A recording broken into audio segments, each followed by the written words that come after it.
Hello class, I am going to discuss the endocrine system disorders with you. As y'all know, the endocrine system is responsible for producing all the hormones in your body. And hormones are just chemical molecules that are secreted out into the interstitial fluid, and then they actually usually pass into the cardiovascular system, the blood vessels, and they're transported out to their target tissues. As you can see here, our major endocrine glands, starting at the top, are the hypothalamus. Okay, the hypothalamus is directly connected to the nervous system through the brain, and the hypothalamus sends its signal down to the pituitary, and then the pituitary will send its hormones out to the bodies, to the various other organs. We can see the pineal gland in the back, which helps with sleep-wake cycle. The parathyroid glands, which are on the back of the thyroid. There's 4 little parathyroid glands. Here's our thyroid. Then we have our thymus, which is right above the heart. And then the adrenal glands, which are above the kidneys. They're going to produce things like epinephrine, adrenaline, and things of that nature. And then here's our pancreas, which is going to produce the hormones that we're probably the hormone we are most familiar with, like insulin. Okay, insulin is a hormone and also produces glucagon and a few others. And then we can see our reproductive organs, which are found both in the reproductive system and the endocrine system. We can see our ovaries, which produce estrogen, primarily estrogen, and then the testes, which produce testosterone, which is responsible for our secondary sexual characteristics. Endocrine disorders typically involve either inadequate control or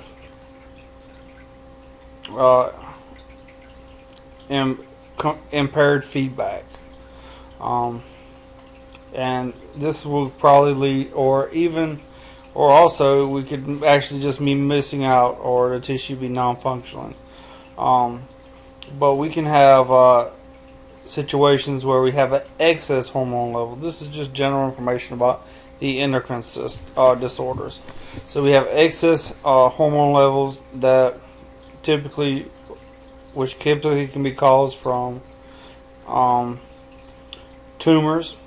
So a tumor is some kind of growth that is not doing what it's supposed to be doing. It can actually produce high levels of various hormones. The way it works is the growth could be in a typical endocrine gland, or it could be in another gland. But what it has in common is the machinery inside the cell is jacked up, and basically has some kind of mutation that's going to cause the hormone light switch to stay turned on instead of switching on and off appropriately. Also, you can have situations where the liver and the kidneys have impaired function, so we're not unable to excrete the hormone or by the kidney, or break down the hormone from the liver.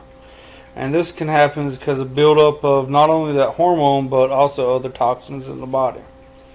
And then there's also a few congenital conditions that produce excess growth hormone. We've heard of gigantism and see things of that nature probably before, and it's due to a congenital defect of the pituitary gland. Also, so that's when we have too much of a hormone. Then we can also have too little and have a deficit of the hormone, and it has too little hormone is present. So the tumor can actually invade and take over the gland that's supposed to make the correct hormone. However, It invades it, and it replaces the functioning tissue with non-functioning tissue. So therefore, the gland is unable to produce the correct hormone. Also, there may be the target tissue that the hormone is supposed to act on. The tissue may have inadequate tissue receptors. So could be something wrong with the target tissue. Also, the antagonistic hormone could be increased. Lots of hormones work as like a seesaw. If we have an increase in one hormone, it causes a decrease of the other, or vice versa. So the antagonistic hormone is increased, so it's going to cause a decrease of the hormone that we need. Also, malnutrition, such as you can see in third world countries where individuals get goiters. They are lacking the nutrient iodine. It's actually an element, and that lack of iodine will inhibit the production of the T3 and T4 hormones in the thyroid gland. So it can affect like malnutrition. That's just one example. Then we could have atrophy or surgical removal of the gland. So if you don't have the endocrine gland, you can't make the hormone. Or if the endocrine gland gets destroyed, you can't make the hormones it's supposed to make.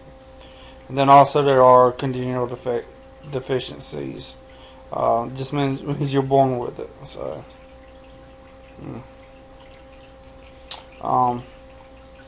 treatment. If there's a deficit, it's a little bit more. It's a little easier to treat because you can just receive replacement therapy. So you can get injections into your blood stream of the hormone that you're missing, and it can sort of kind of counterbalance. Now, we have very complex negative feedback and positive feedback systems. So sometimes, even with replacement therapy, it's not going to be quite as it's not going to work quite as good as if you had the normally functioning glands. Also, excessive secretion may be treated by actually destroying, typically destroying the endocrine gland or the tumor that is producing the excess secretion through either radiation, surgery, or some kind of medication that's going to block the effects of that hormone.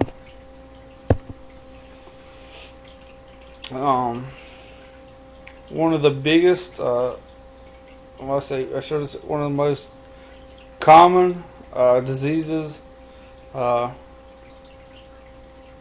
we see from the endocrine system is diabetes mellitus. Diabetes mellitus is due to inadequate insulin effects. Insulin is a hormone that is produced by the pancreas in response to high sugar levels, so high glucose levels. Typically, in a normal situation, you eat a candy bar or eat some food that has some carbs, it gets down to your duodenum in your small intestines. That's going to signal that and it's going to be absorbed into the blood. The increase in the blood of the sugar will cause insulin to be secreted. Insulin goes out to target tissues and allows for the glucose to be absorbed, typically like muscle cells. So it allows the muscle cells to pick up the glucose and therefore lower your blood sugar. So that's a normal situation. In an abnormal situation, either the target tissue does not have enough receptors, or we could have insulin antagonist, or we could even have a deficiency of insulin. Okay, and that's what causes diabetes mellitus. So diabetes is going to result in abnormal abnormal metabolism. So your blood glucose levels are going to be up and down. You're going to have difficulty maintaining, and you're going to break down proteins when you shouldn't, and fats also. Insulin also helps with satiety, and it's going to increase hunger and thirst and things of those nature. Some tissues will not be affected by insulin and can still transport glucose in the absence of it. That includes things like the brain and spinal cord. They always have a priority to all the nutrients in the body: your kidney, your heart, your gut, and the skeletal muscle. Now, you heard me a while ago. I said the muscle actually uses insulin. So when your muscles are actively like working out, you're working out or you're jogging and stuff, you can use some glucose, but it's only going to partially meet the needs of that tissue. To be able to fully utilize the glucose, you're going to have insulin present. Okay. There are a couple different types of diabetes, and each type, well, let me jump back. The name diabetes mellitus comes from a term that means excess is named for the excess urination that occurs due to the sugar actually getting filtered out of the kidney. And when the sugar gets filtered out, because it's in such a high concentration, we're unable to take it back in. The sugar goes out, and it basically overwhelms the transport proteins. The sugar goes out into the urine. And since sugar is a solute, the glucose is a solute, it's going to draw water. And it's going to draw the water into the urine. And so that's going to cause an excess amount of urination. And people with diabetes mellitus typically have one of the symptoms is excess urination. Okay. So there are types. Type 1. Diabetes. This is usually also not called juvenile diabetes. That's what it used to be called. This is where we actually destroy the cells in the pancreas that produce the insulin. The names of those cells are the beta cells. They're the beta cells in the islets of Langerhans. And due to some kind of autoimmune response, which means our immunity of ourself, we actually produce antibodies and we destroy those beta cells in the pancreas. For those with type 1 diabetes, they cannot control their diabetes with diet and exercise. They do not produce any insulin, so the only thing they can do for treatment is the insulin replacement. So that means they're going to have to inject insulin in their bodies for the rest of their life. It's typically an acute onset, which means very rapidly in children and adolescents. Typically, there's some kind of episode where the child or teenager will have some kind of diabetic shock where their blood glucose levels will skyrocket and they have some severe features. Go to the doctor or they get carried by the ambulance, test their blood sugar. Oh, they must have diabetes. Type 1. It is not linked to obesity. It doesn't matter what your diet is or anything like that. This is an autoimmune response. They do think there may be some genetic factors there that may play a role. Type 2 is non-insulin dependent diabetes, which means that during the initial onset you do not need, you can produce your own insulin. Okay, so you produce some of your own insulin. There are some oral hypoglycemic medications that can be used. These medications can lower the blood sugar for the patient. Type 2 diabetes can be caused by either a decrease in insulin production, which means they're almost like burnt out our beta cells. Beta cells are getting burnt out. And typically this is because they're constantly have to produce insulin for someone who is not eating healthy and eating a lot of sugar constantly. So they constantly have to produce insulin. So it's kind of like a burnout where they decrease the production. And or increase resistance by the target cells.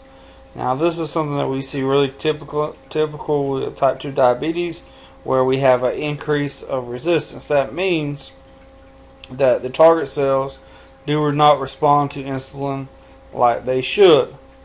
Typically the target cells should. Insulin is released, it binds to the target cells and allows glucose to be uptaken into the cell. When insulin resistance occurs, instead of say having 1,000 channels open up, the insulin causes 1,000 channels to move the glucose across. Now we're only opening up 10 channels. So this has a very increased resistance. Onset is usually slow and insidious, which means that it's not obvious. It's not obvious. Usually in those older than 50 years old. It is highly associated with obesity, and it's a metabolic syndrome, which means it deals with your metabolism. There's going to be large effects. As the obesity crisis increases in the United States, we see an increase in incidence in both teens and young adults. But all kind of relates to the diet and having too much glucose in your blood all the time, producing too much insulin, and you sort of kind of get a resistance to the insulin.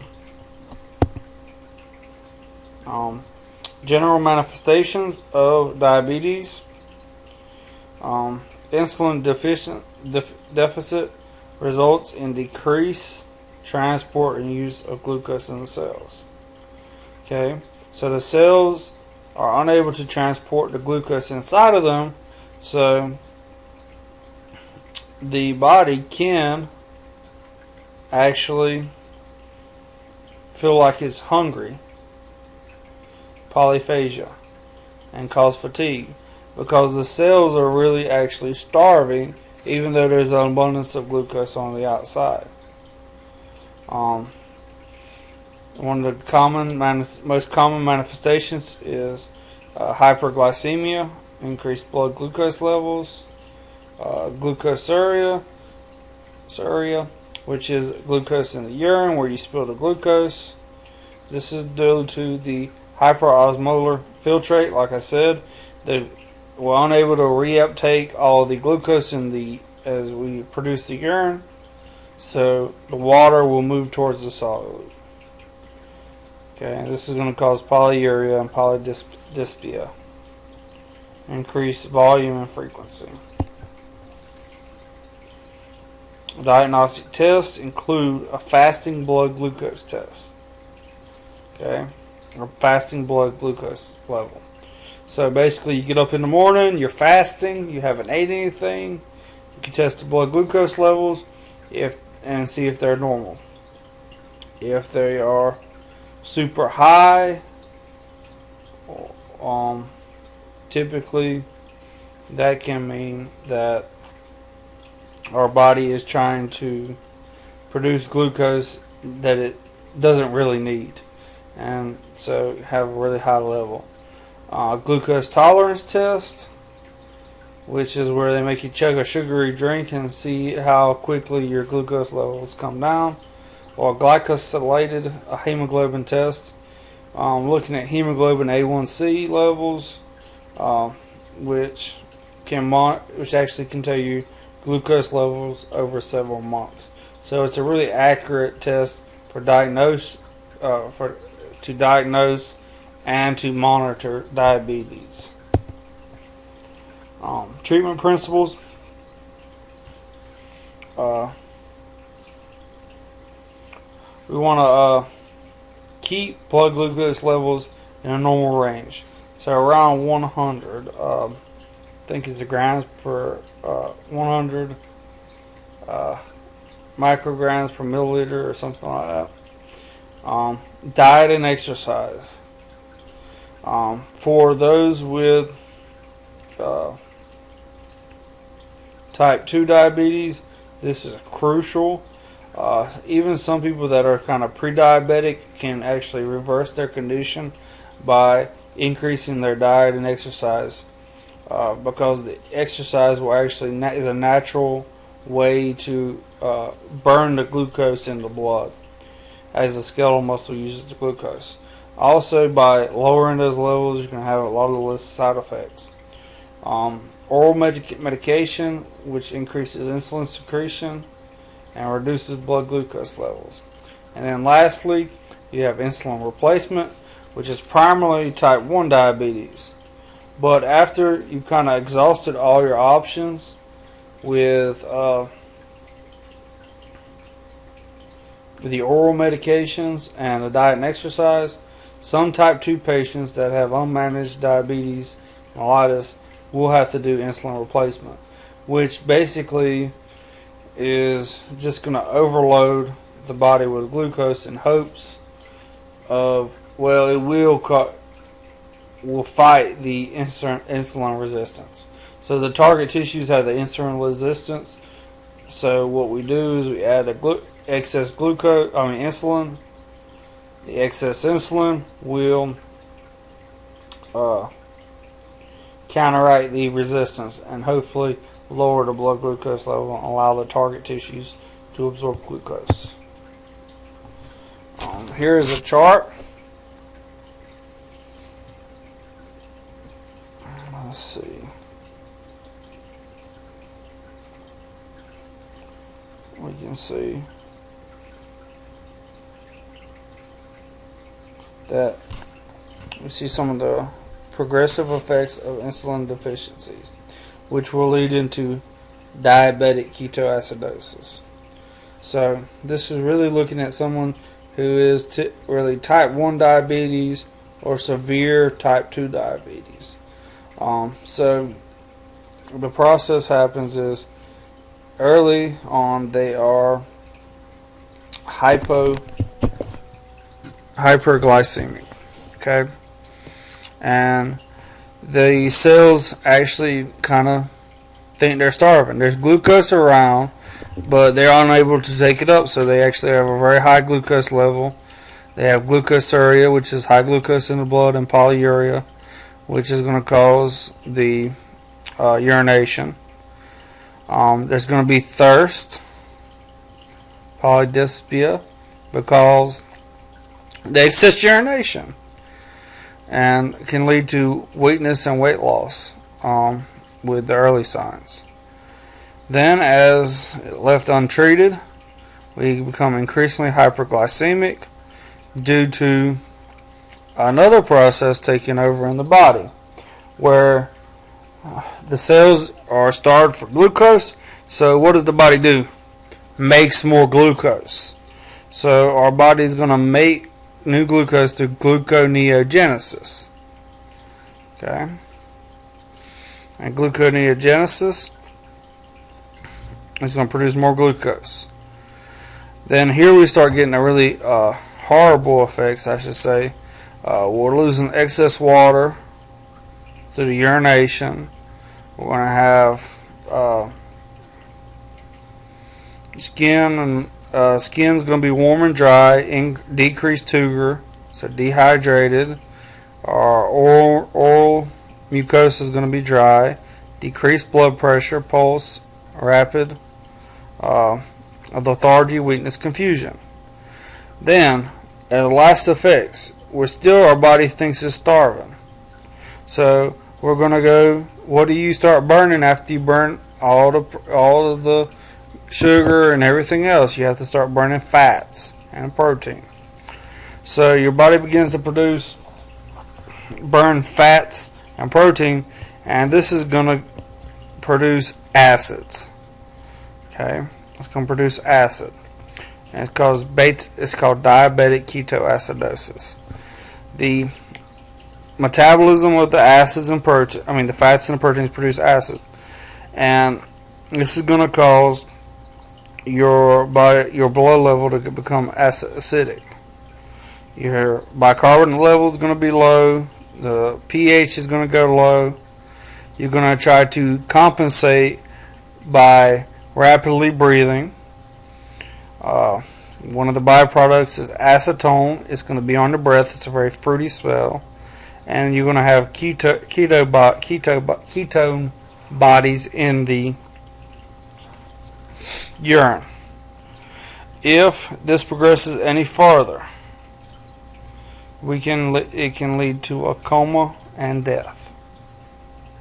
So, deficiency of insulin is a serious thing that can lead to diabetic ketoacidosis, and here are some of the kind of steps that go along with it. Diabetes mellitus is a metabolic disorder, and it affects almost all the systems in the body.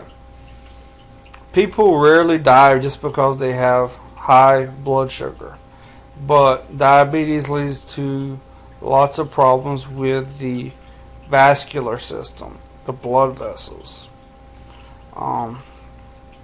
So we can see problems with the brain, where we have some kind of atherosclerosis, some kind of plaque inside of the blood vessels, and can lead to blockages and stroke. You can have retinal microaneurysms, which are where the blood vessels break in the retina. Heart attack and arrhythmias are common with the heart. The kidneys often fail due to nephropathy and infection, with the blood vessels and things becoming weakened and having damage. Which is and then we can have nerve damage also, which could lead to impotence and infertility.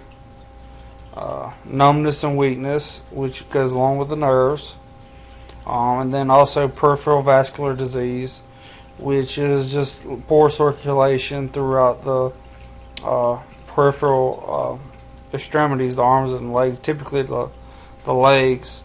And these can lead to ulcers, delayed healing, gangrene, and further on to amputation.